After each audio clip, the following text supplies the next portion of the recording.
Hey guys, it's Chris at Sing Right Read.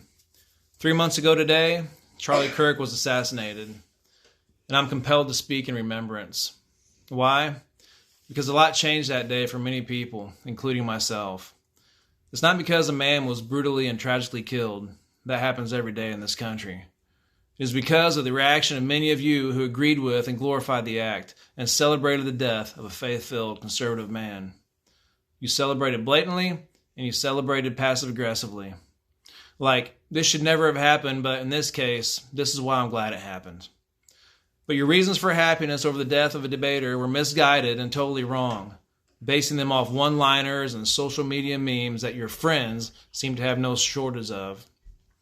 For a person like me and hundreds of thousands of others who had previously spent their time sharing Jesus and the Bible with people, we were forced to ask ourselves, will I stand for a conservative America, or will I remain silent?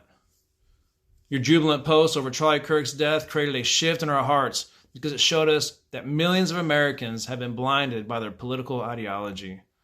It is their politics that create their truth, that interpret the message, and craft their response. They no longer think critically or for themselves. They only regurgitate. Now we know it is criminal to our country and our God to remain politically silent. I thought I'd get over the conservative bonfire that ignited in me 3 months ago and go back to writing biblical dissertations, making Jesus praising media, and recording songs that glorify God and echo His word. But it's not happening, and I hope it doesn't.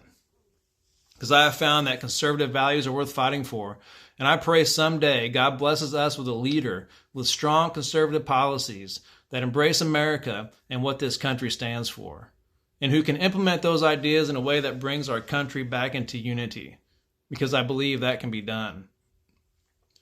But for now, all I can do is encourage you, the person who was affected by this tragedy the same way I was, whose view of our country and the people in it changed that day, and who can't get it out of their minds.